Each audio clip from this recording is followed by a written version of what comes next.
Wednesday on CNN's Anderson Cooper 360, former Secretary of State John Kerry said the New York Times op-ed critical of President Donald Trump and attributed to a senior White House official meant the United States had entered into a genuine constitutional crisis. Kerry said, "It's absolutely extraordinary. I think obviously it's going to create an enormous fight over the credibility and the propriety, etc. But when you separate it, when you really look at this memo, when you recognize that the New York Times does know who it is, and they have very carefully approached this, and you add this to what is in Bob Woodward's book, which everybody knows he tapes people that he talks to. He's probably the single most credible investigative reporter in the country, if not the world, and he knows his methodology, and his publisher knows the methodology. And lawyers who support both of those, him and the publisher, know the methodology.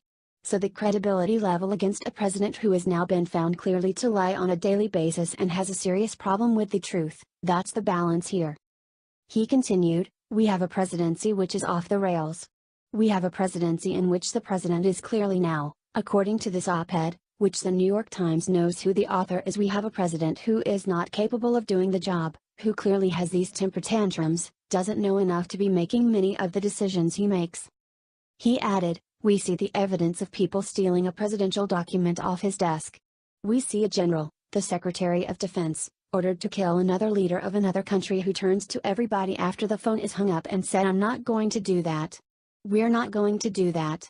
This is unbelievable. This is a presidency. This is a genuine constitutional crisis. And the crisis is heightened by the fact that my former colleagues in the United States Senate on the Republican side, who have taken an oath of office to defend the Constitution and the institutions of our country as a whole, which are embraced in that oath, are defending instead not the Constitution, not the institution in the Senate. They're defending party and the president who simply doesn't know what he is doing.